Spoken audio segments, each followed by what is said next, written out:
Hello and welcome to YCS 200 European Edition. I'm here with Matthew Bell. Hey, good morning, Luke. I'm Luke Withington. Yeah, I should really announce my own name. I never do that. Oh, really? Oh, this Yeah. is Luke Withington, in case you didn't know. We can announce each other. Oh, that's of course. That's the friendly way of doing it, Is it? Okay, I don't It's know. way too early in the morning to be friendly right now. It is. However, we are still here with plenty of players fighting for that amazing trophy here in Utrecht for the 200th YCS. Matt, I'm pretty excited. I cannot wait to see somebody lift that trophy in the air.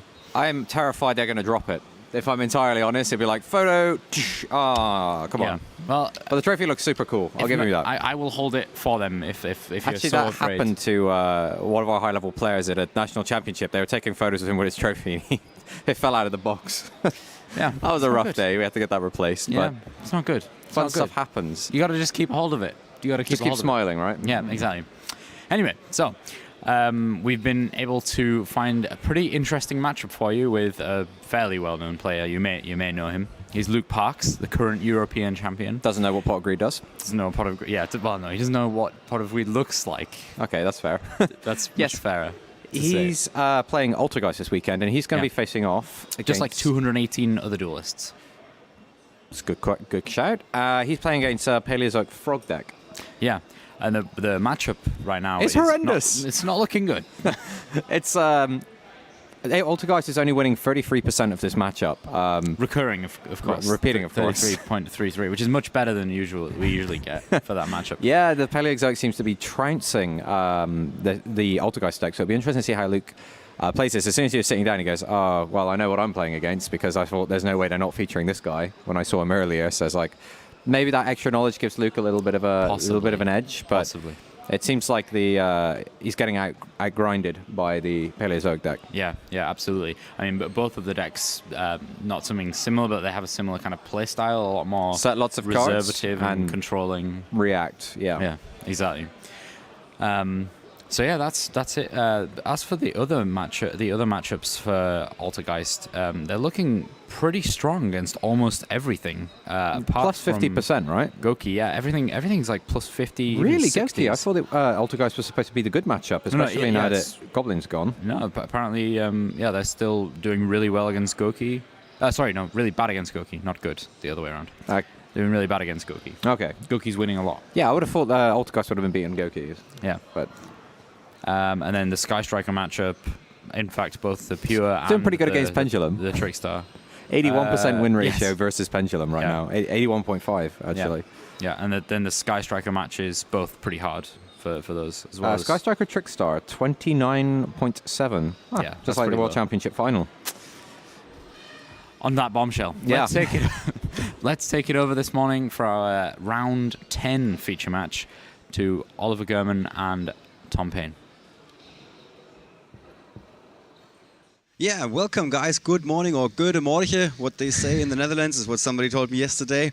We are up bright and early. How are you feeling today? Pretty good. I feel like I should just follow up on Matt's comment about someone dropping the trophy. That was Jake Quincy. He didn't like that he had a fourth place trophy. He didn't want a fourth place one. No, he wanted a first so place he didn't one. drop it. He didn't drop it. No. Oh my. He just went straight up, smashed it on the floor. There goes the pro career, my little friend I know. Jake Quincy. Yeah, we don't like that behavior. No.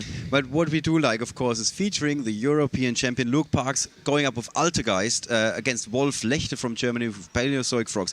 We've seen this a couple of times where you have like David versus Goliath in a way. You have like one player that is really famous, really known, had a big success, coming from big success, sometimes even a string of big successes.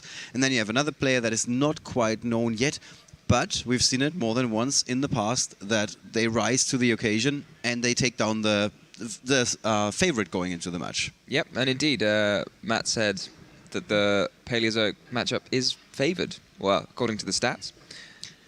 So what would you make of this, knowing that? Honestly, this is not a matchup I've seen happen a lot before. All right. So one thing that jumped out to me about Luke's deck list is that he's not playing Rivalry of the Warlords, which is quite a popular card. Right.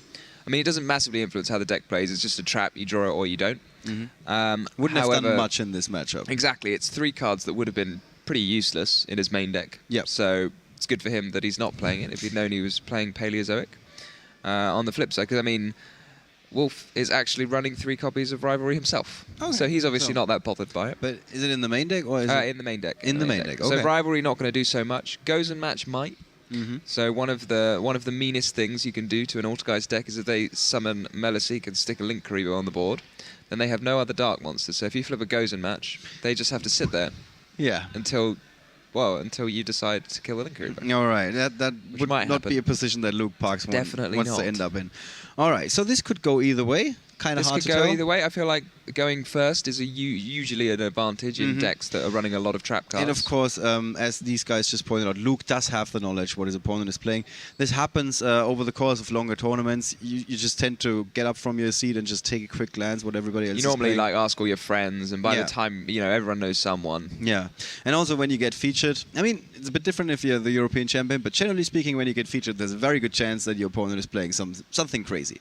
That's true. Yeah. Yeah, we saw that yesterday. You can check out all of yesterday's coverage on our YouTube channel. Everything has been archived, so you can go back and watch all the feature matches from yesterday. With that, guys, let's take you to the feature match table and get our game on for round number 10.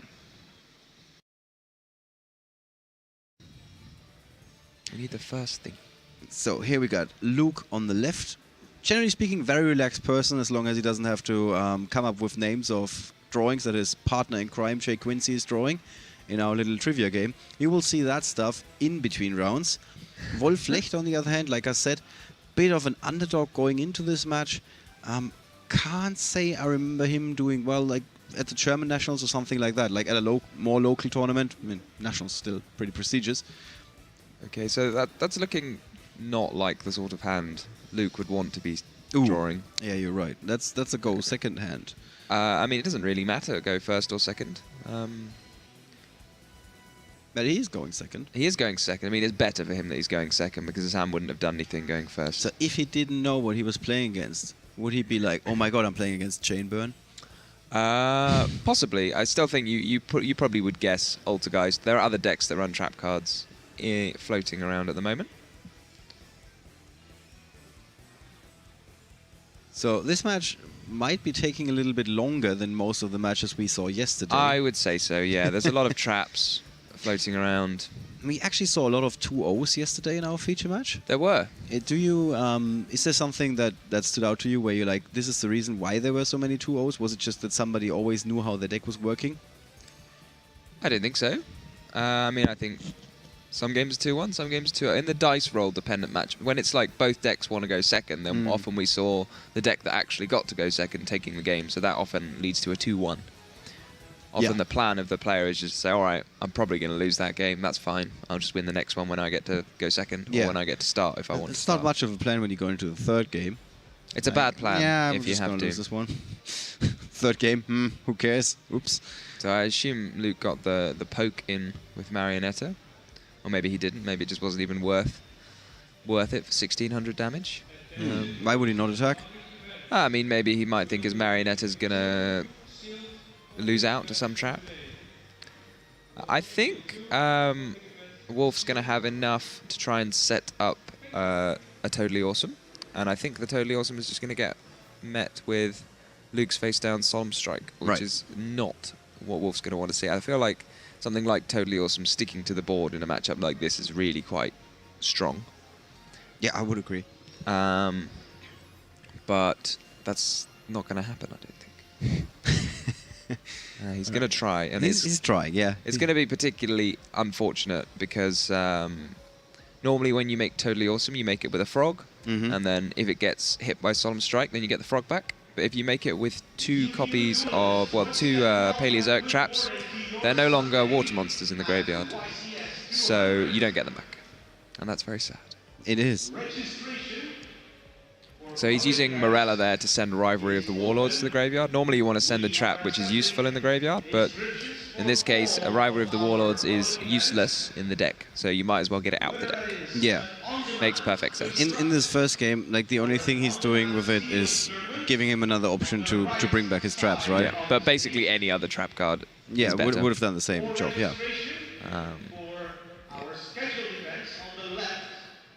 So what's he drawn for turn? Drawing a swap frog right here would be very big. It always is. But But Yeah. any sort of frog. Ah, there we go. There we go. It is the mighty swap frog. I would say that is probably the best draw that he could have picked up right there. As is almost always the case in Paleozoic frogs. I did say this yesterday. I think the win rate of Paleozoic frogs shoots up when Spot Frog is involved. So I'm trying to get the cards on the table because the hand of Wolf Lechter is not very interesting at the It moment. is empty. Yeah. Yeah, so Luke's deciding. He's got a number of possible responses. He might want to use Ash on the Swap Frog. He might want to use his face down Protocol on the Swap Frog. He might want to use Solemn Strike on the Swap Frog. But generally the Swap Frog being around is good because somehow it's going to end up either under the Toad or in the graveyard before the Toad is made. So when the Toad gets hit with Solemn Strike, he just gets the Swap Frog back for free. Yeah. So that Swap Frog is going to eat an Ash and then effectively eat a Solemn Strike. Just for the one card, which is a pretty good deal. Yeah, I was about to say, it's just... He would have been left with very little if he hadn't drawn the Swap Frog, but now he has drawn the Swap Frog. I guess this gets hit with Solemn Strike. I don't know. Yeah. It's a bit sad, this, because you kind of just know they're going to make another Toad very shortly anyway. It's one of those situations where, like, I don't really have a choice. You have to strike it now, because otherwise it's just going to negate something else, and you're almost certainly just going to end up using the strike on it later. I think we got it. We got the cards on the table for Wolf.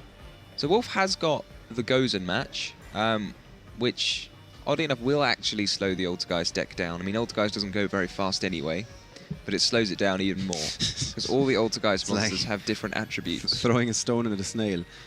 That's animal cruelty.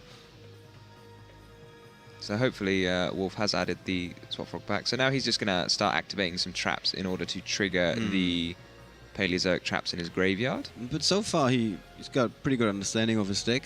There's Yep. nothing Yeah, I where we're like the fact that he sent Rivalry to the graveyard. Just, I mean, there wasn't anything else. It was the worst draw in his deck, so you get rid of it. So we saw Luke there just chaining the Protocol, because against Paleozoic, even if you chain a trap card, they can bring back one of theirs. Right. So if you chain a trap card to their trap card, they can still bring back a Paleozoic trap, but it means you've already activated it, so you need to you've got it on the field now. So if you'd waited to activate at another point, you might have given them a free trap, but if you chain it to their trap, then they don't end up with more. Right. So that was the correct play by Luke. Yeah, that was a nice play. Even though it didn't help Even him. though it's not going, it might not Yeah. have any impact. But it's something to take note of. Yeah. That can make a bit of a difference when you're in a very close match. Indeed, yeah, it definitely could. Every tiny bit can count. Every tiny bit can count. No, that Swap Frog draw was very big though. Yeah. Because I'm not sure we would have seen Wolf be able to sporting a make, comeback like that, make yeah. the second Toad without it. And this Toad, it looks like, is going to stick. And a Toad sticking is pretty huge. Yeah, you can't be happy when that card suddenly hits the field after somebody just said 5. So Luke Park is running low on resources here. He's got a few cards in his hand. 2. I mean, this double Ash I think he is just drew a third card. not what he wanted to see. See, Toad as well is so powerful, especially in a situation like this, where if he chooses to negate the impermanence, he will actually get the impermanence. So I think we're beginning to see just why this matchup is going to be so hard. Once that Toad comes down, Yeah. I mean, once Toad comes down against any deck, It's hard. it's hard. Yeah. It's an uphill battle. But More if so you're for Altergeist. if you're playing Altergeist, I think the problem is that you often give your opponent enough time to get the Toad up. I assume he's going to take his opponent's impermanence. Yeah, so he's chosen to send the Swap Frog rather than the Toad to the graveyard, which is a pretty sensible decision, because I think if the Toad was sent to the graveyard, if you're sending the Swap Frog, if the Toad dies, then it's just going to get the Swap Frog back anyway. Yeah. So you might as well just... And he does have a second one, so... that's coming out the deck from the effect of Toad. It's just adding more insult to injury here. At least that's how it feels to me. Like, Luke's face isn't really giving it away, but he doesn't look super happy about this. Yeah, I wouldn't be very happy. I mean, he's just like, that Ash is it's so almost nothing, but there's no better use for it. Yeah, which is so weird, because usually it's such a clutch card, it's so important. I mean, it's a bit of a hit or miss card in matchups like this, because they have 4 extreme... Well, so Wolf is playing 1 Card of Demise, 3 Pot of Desires. So if you hit one of those with Ash, that's great. It's definitely much better than what But happened here. otherwise, almost any other like card, it's so unimpactful because Swap Frog, you Ash it, they just bring it back to their hand and play again another turn. Or ashing a Toad is they're getting stuff for free, and he's in fact just chosen to pack up. Luke Park says, okay, I can't win this anymore. It's too much of an uphill battle. So now he's accessing his side deck, and he's immediately looking for a couple of traps here going to the front. That looks to me like Waking the Dragon. What do you think about Waking the Dragon in this match? I don't know if you have to be Waking the Dragon. You're expecting your opponent to kill for you. So Luke's doing this thing which is often called smoke screening. Yeah. Where you mix your main deck and your side deck. And then you take out the cards that you want. So we see him move Mind Control to the front. Not that Mind Crush. Sorry, Mind Crush. Yeah. So the purpose of smoke screening is to not let your opponent know how many cards you're siding in and out, and or if any at all. It's pretty.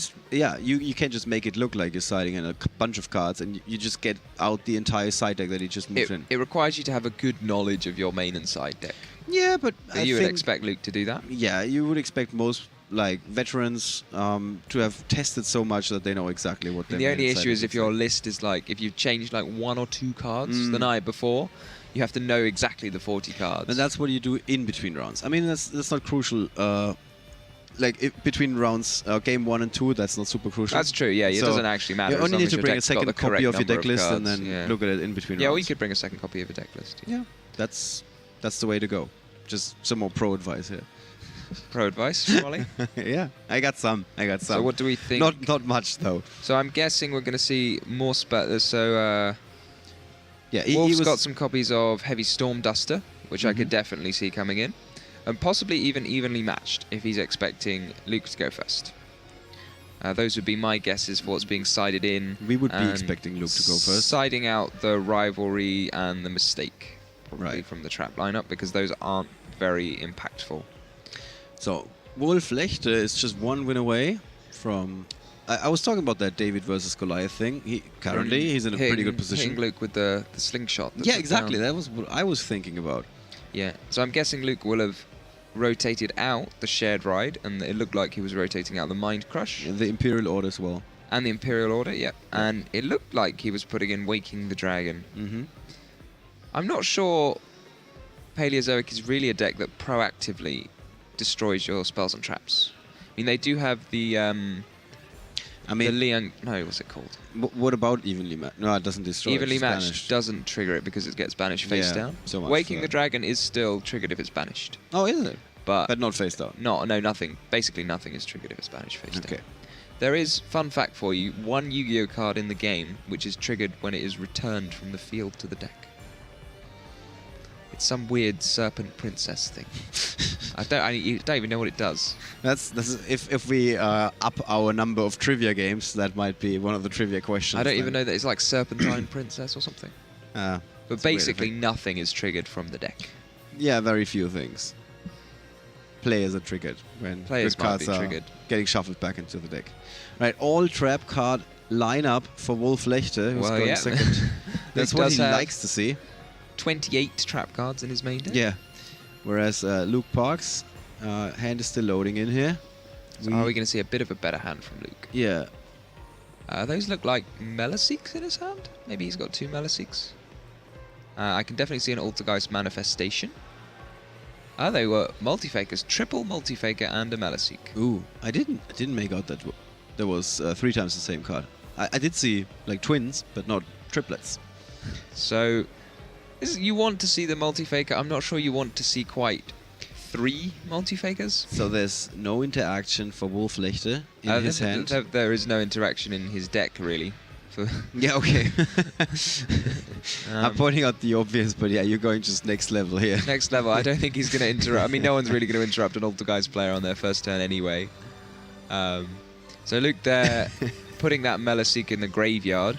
So this is actually a new trick that Link Karibo has given to the Altergeist deck. So there is a card called Clara and Rushka, like the ventriloquist duo. So basically the point of either of these cards is to link away the Meliseek to get it in the graveyard immediately so you can activate its search effect. But that can only be link summoned during main phase 2. Just drew into a Pot of Desires. Pot of Desires is a good one. Yeah, it's also very often it's a very good top deck. Here we quickly see what's getting banished. There's definitely one Swap Frog. One Swap Frog. As long as you don't see 3 Swap too Frogs. many frogs. I think 2 Ronin Todins is even scarier, actually. Okay. Because those are the ones which come back from the grave. But yeah, you normally run 2 just for this purpose. And still only trap cards in his hand. So we can see the one Gozen match. And Gozen match, again, is a card which is very irritating for the Altergeist deck, because all of their monsters are different attributes. The problem for our viewers is again that they are not 100% sure if that is just you being snarky basically, or you being serious here. What? That it's irritating? Yeah, irritating in the sense that it is actually really good against this deck. Well, you can decide what you see when you see it. When you see it send like 3 monsters from his field to the graveyard. Okay, so that's what you mean by irritating in this, it's irritating. in this case. It's definitely annoying. So you can see So all... when is the best moment to pop it? When is the best moment to flip it? I would just flip it immediately, because otherwise you risk them link summoning Altergeist Hexia. And Hexia can negate So you're spell saying and trap Wolf cards. Needs to pull the trigger now. I'm expecting to see it just flipped in the Draw phase. standby phase or draw phase, indeed. I don't even know if you're allowed to play cards in the draw phase. You I mean, are. players often do. Yes, you are. You sure? Yeah, I'm 100% sure. I wrote the rules at one point. You wrote the rules. Yeah, then Kevin Tevart says you're not allowed to touch any more tournaments. Then I refrained from writing the rules. Okay. So he's gonna flip it here. That's what we're guessing. Maybe. I mean, it's what I would do. I'm not sure it's... You might just try and wait and see if your opponent plays yet another monster to be eaten up by... Isn't that risky then? It is perhaps a bit greedy, because if they summon Silquetus, they could bounce it.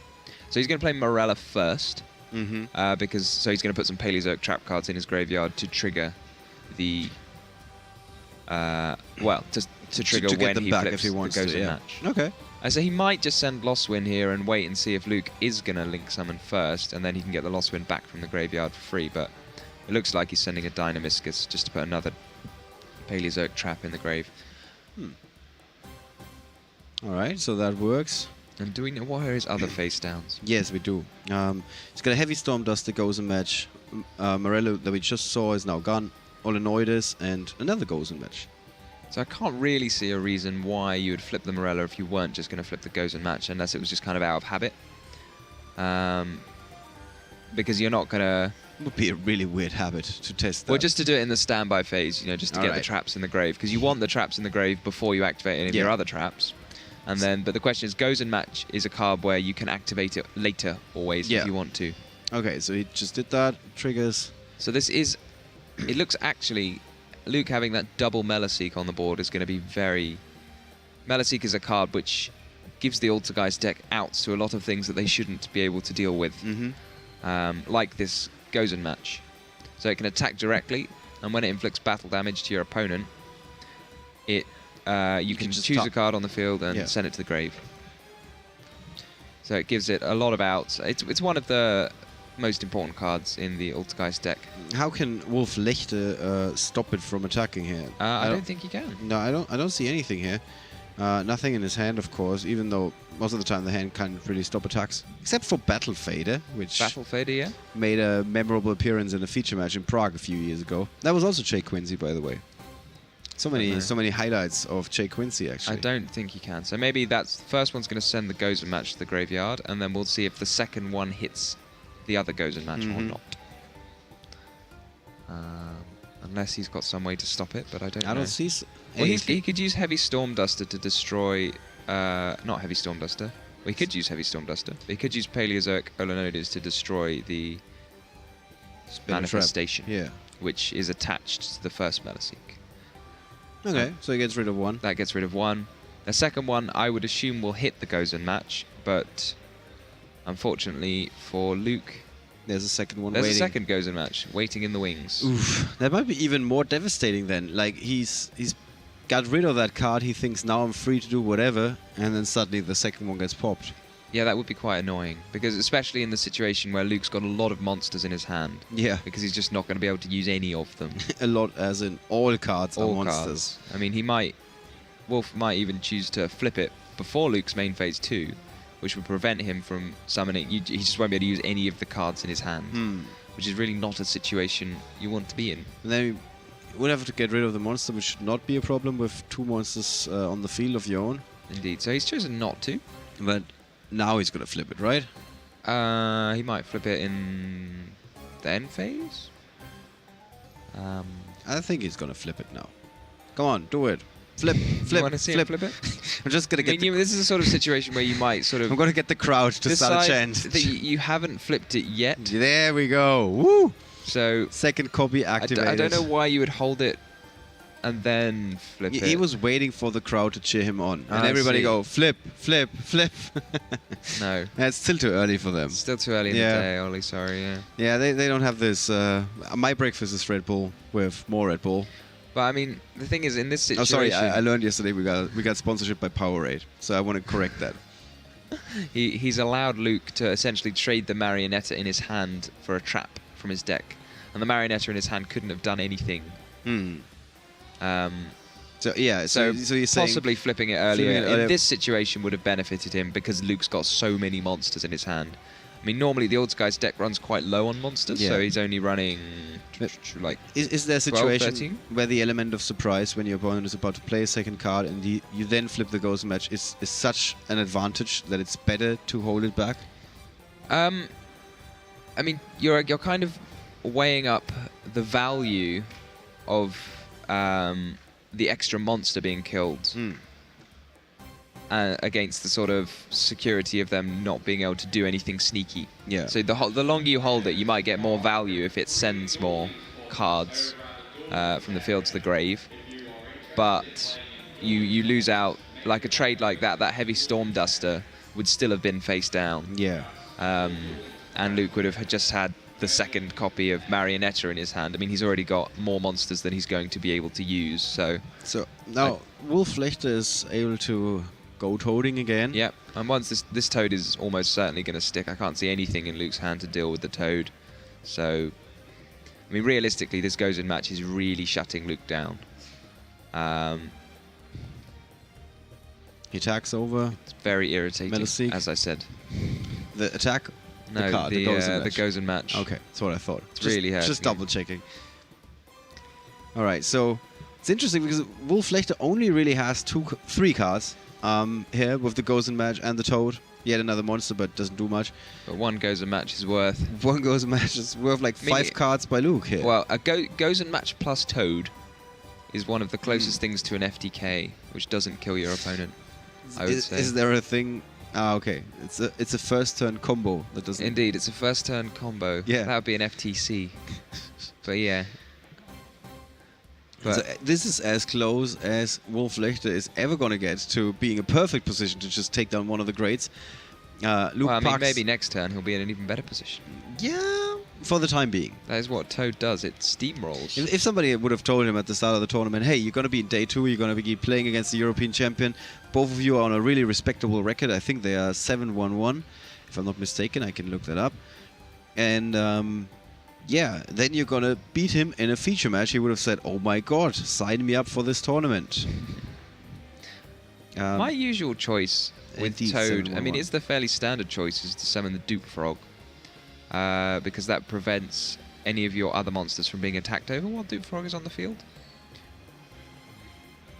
But, I mean, in this situation, it doesn't really matter anyway.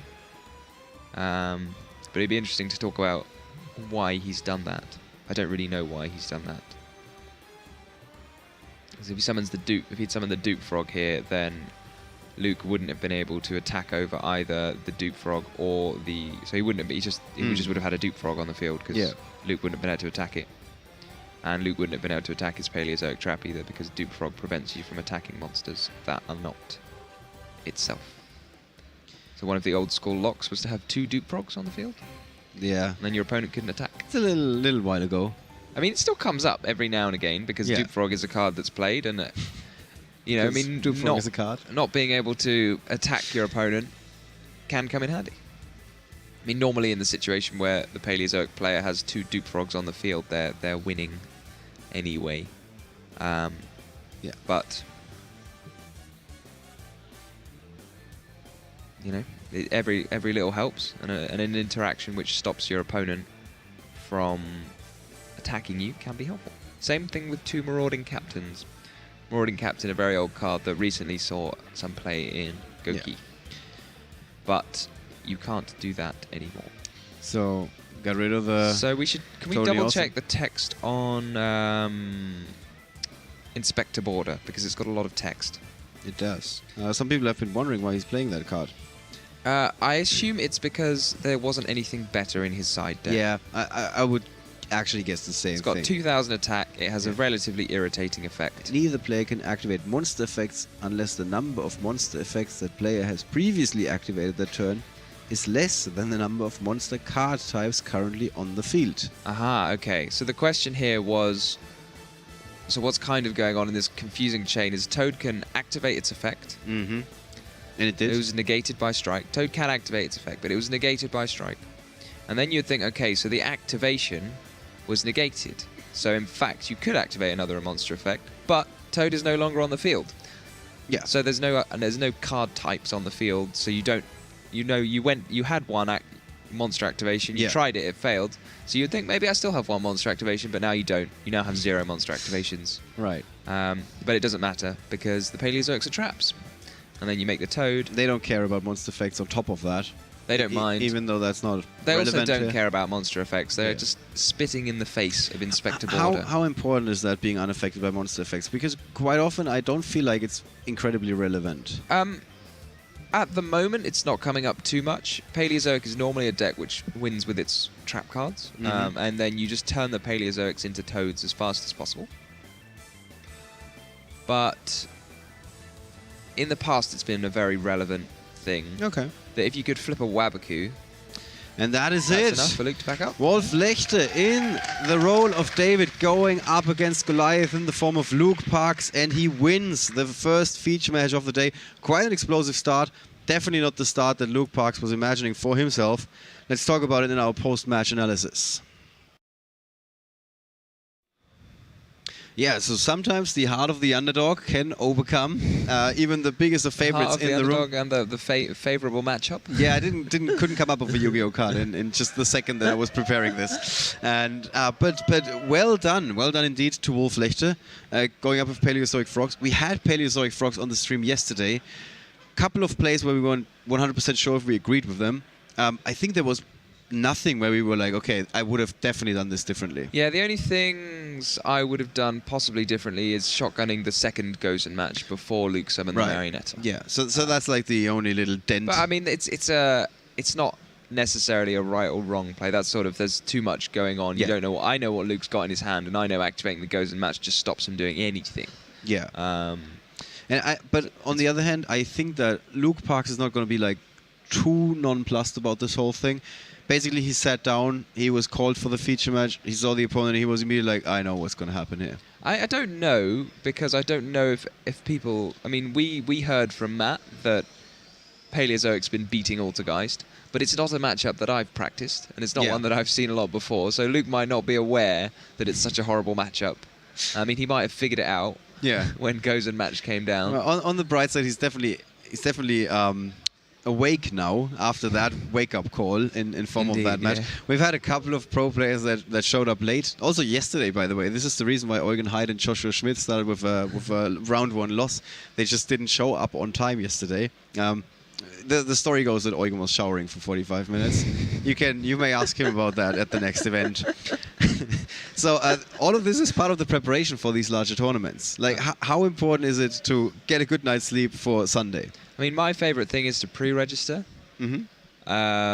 I wouldn't say it's my favorite thing, maybe that's a bit strong, but it's something that I do because it's very easy otherwise to stay up late, think very hard about what you're going to do in your deck and maybe make some changes, whereas the deck that you've come with already is probably one that you've put a lot more thought into. Usually it is, yeah. I don't have a lot of stories where somebody's like, I switched my deck Friday night, signed up, sleeved up on Saturday morning, and now I'm going all the way. This is very rarely the case. I think the fear is that because you're around so many other players and you're going to play some games, that someone might come up and tell you this cool idea and then you want to slot it in. But like I said, I don't feel like it's happening very often. Yeah. Right, guys, this match was over somewhat quickly, so we do have a little bit of time. I can just show you the top tables at the start of the day, start of the third day here in Utrecht for us, second day of competition. This is what the very top of the field looks like. Who Actually, would have said, look at that, Burning Abyss against Pendulum on table 1. yeah, that's definitely not what we would have expected. Sakai, as we actually featured yesterday with his Pendulum deck, did quite well there, obviously, because he's undefeated. Or at least at table 1 he should be undefeated. But even though if you leave that out, we'd see a couple of different decks. Sky Striker, A Trickstar, lot of Sky Striker. Goki. Granted. Sky Striker Pure is winning out in terms of representatives on the top tables. Which for is sure. surprising because very often when there's one deck that is like the most represented in the field, there are a lot of other decks that are sneaking in there. Here's Boden Temnik, our first feature match yesterday morning on table number 6. Then we see True Draco, Adrian Dursun. Did we feature him? No, he had a deck profile. Right. I just remember we did some coverage stuff with him. And then the first Greek player, not that surprising because I keep mentioning this. Greek players doing really well on the international scene, just as well as the Italians. Fabio Zuccato, Pierluigi Sorrentino. Both of these guys still very much in competition. We're just going to take a quick look at the top 20 tables. These are tables 11 to 15. Temiskitsis, Erikos Beck, 2 more Greek guys that we know. We did feature yesterday. Yep. And yeah, again, Sky Striker, but not as much Sky Striker as we saw at the very top tables.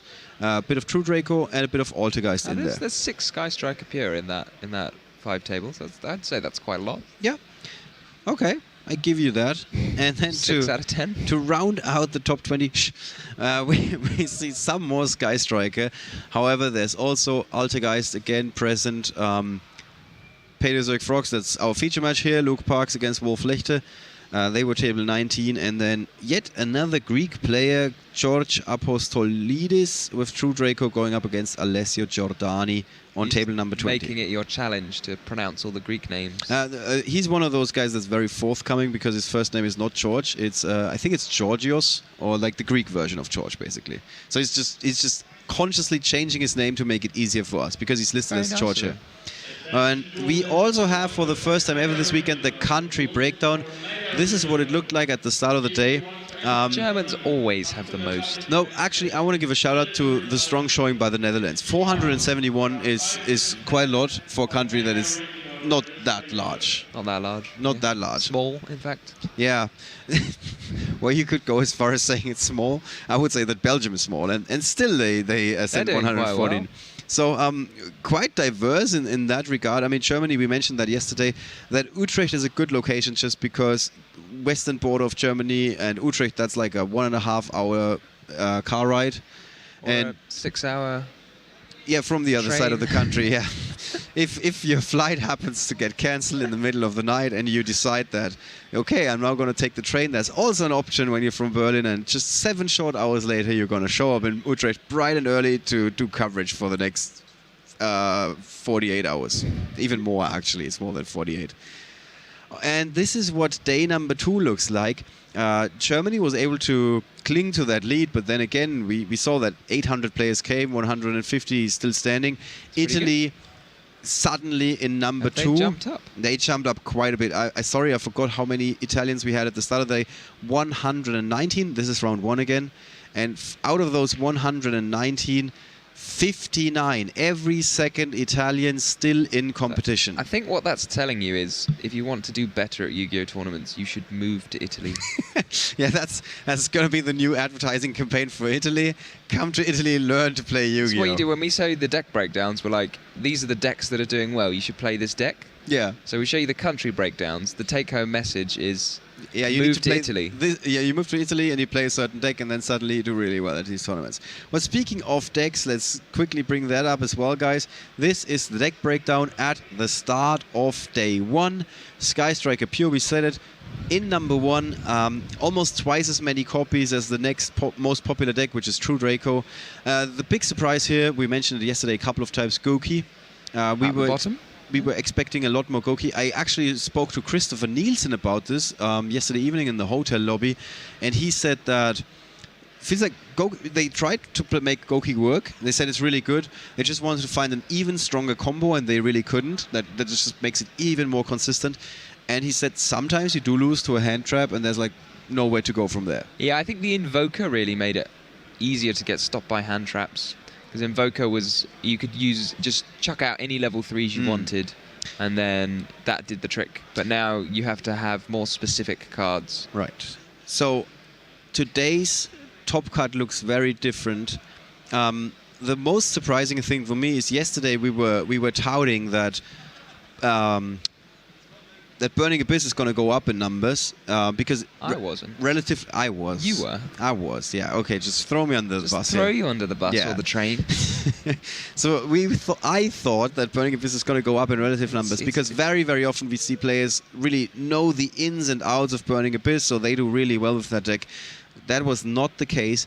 It's one of those rare moments where the top 4 decks at the start of the day are the same top 4 decks at the start of day 1. In fact, the top 5 decks are in the exact same order as they were in the start of the deck. However, Goki is moving up in relative numbers. Yeah, it's now looking at 5th place. Yeah.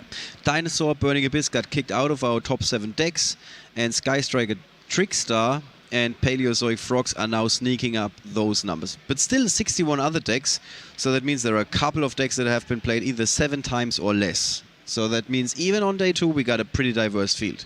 That is, 61 small represented decks. Yeah. Pretty interesting. So it's going to be very interesting to see if Sky Striker Pure is going to be able to take the cake at the end of the day.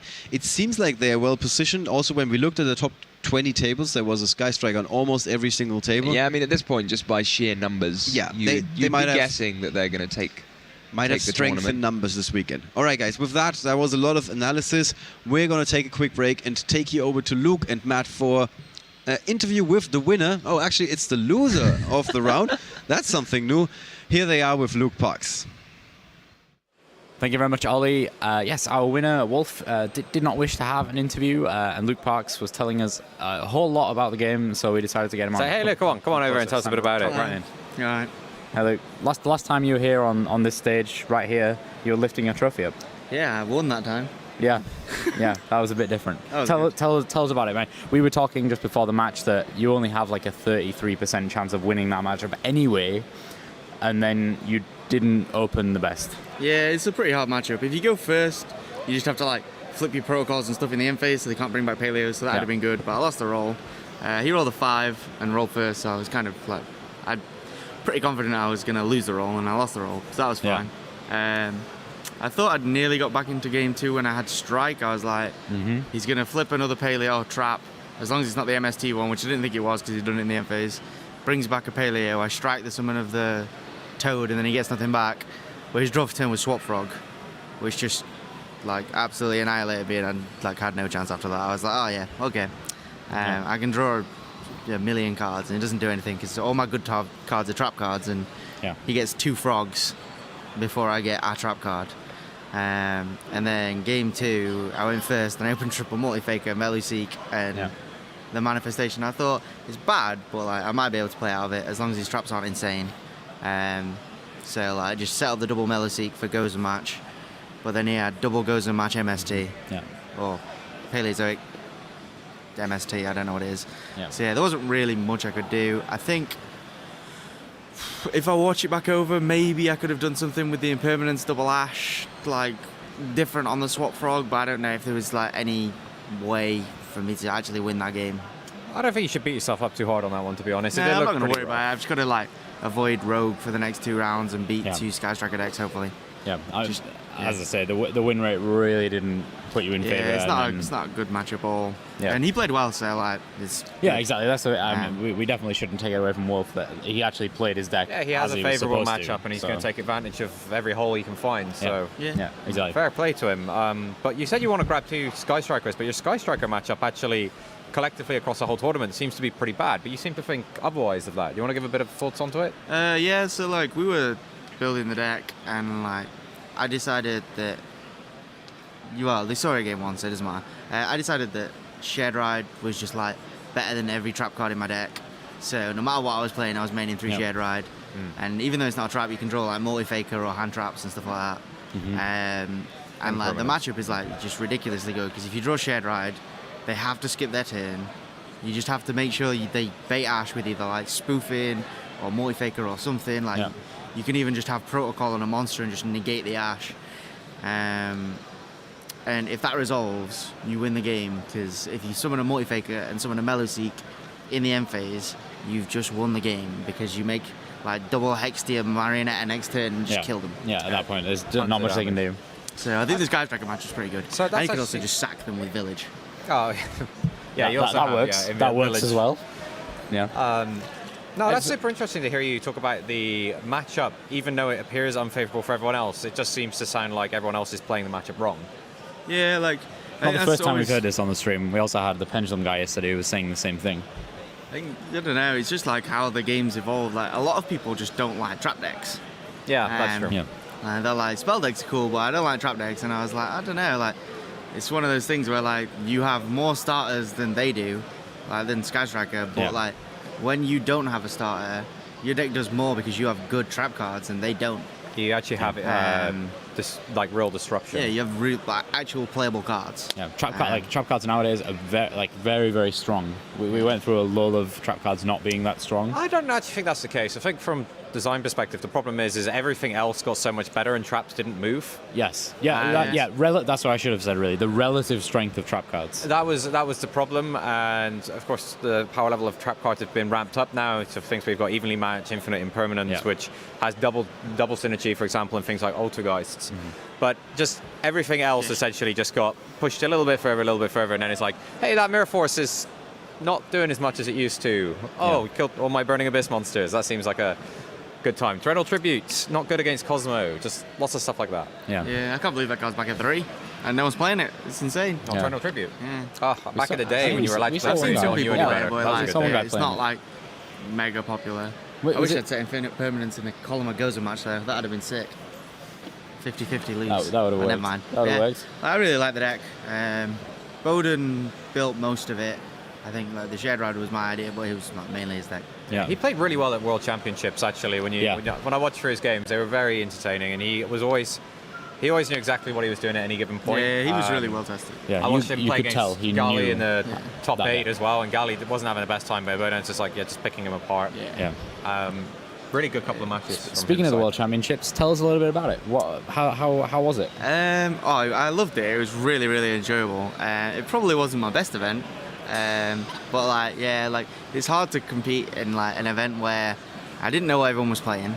Yeah. There's like 30 people in the room. On paper, the best deck was Goki, so I just built my Goki deck to beat the mirror, and then just didn't play any mirrors. Yeah. And I got destroyed. Like, but it was like high risk, high reward. And me and Gali played card for card the same deck.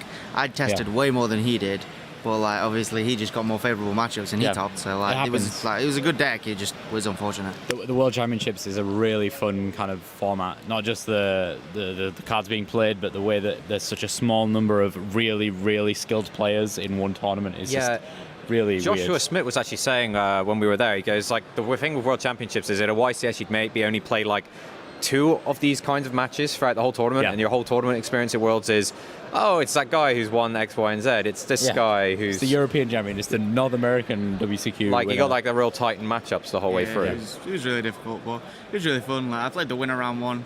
I break twice and like he killed me, but he was a really cool guy. He got me to sign his Aquadolphin. I was like, yes. Just goes out, you just become the man of the Aquadolphin. That's good. Yeah. Right. I think it's weird because just to expand on the point we just said, like you've probably not played anyone that you know yet in the tournament, or is that not true? Have you played someone that's like well known yet? I played the guy who came second at the Prague that Raf won. Okay. But the 60 card guy. Yeah, I played him. He was playing 60 card Dino. Elias. Elias, isn't Yeah, it? him. But like at Worlds, your round 1 was the world champion, and then round 2 was probably someone equally as good. top 4 of NAWCQ. Yeah, exactly. Exactly. So and it probably only got worse. It's a great from way there. to get good very quickly, though, right? In that kind of play, Yeah, I play mean, like, circle. if you test it with them all the time, you'd actually be insane. Yeah. Public events. We have huge The announcements. Mega We got Regional to wait a is bit. closed now. You still have the great opportunity to attend We'll just give it a Mega second. LLDS qualifier, Dragon Duel, on-demand events to win awesome prize points for our prize wall. If you want to attend a giant card event, please find your way to the public event stage, fill in the registration slip, and queue up. There we go. Okay, there we go. Sorry, we got Once to. again, Mega Regional registration is closed now. Okay. Okay, good. That was Good. hilarious. Mega Regional's closed. Mega Regional's Yeah, you closed. just sign a slip and you can get in. Apparently, we got a speaker that's right above. It's part of the venue. We can't change that. Anyway, Yeah, I think so- we were coming to the end anyway. So, Do you have any closing notes? Any shout outs or anyone you want to say hi to? Shout out to Tim, Omar, Brad, Joward, and Jake, anyone from the UK. Right. Shout out to Tom Payne for commentating. Right. He's doing a great job. Yeah. He is, he actually Shout out is. to Bowden for the deck. yeah. All right. Well, that was it. We had some words from Luke Parks. He enjoyed Worlds. That's what I took from that. So we're going to be right back with round 11. 11. Oh. Of 12. 11 of 12 of the Swiss rounds here at YCS Utrecht. See you guys soon.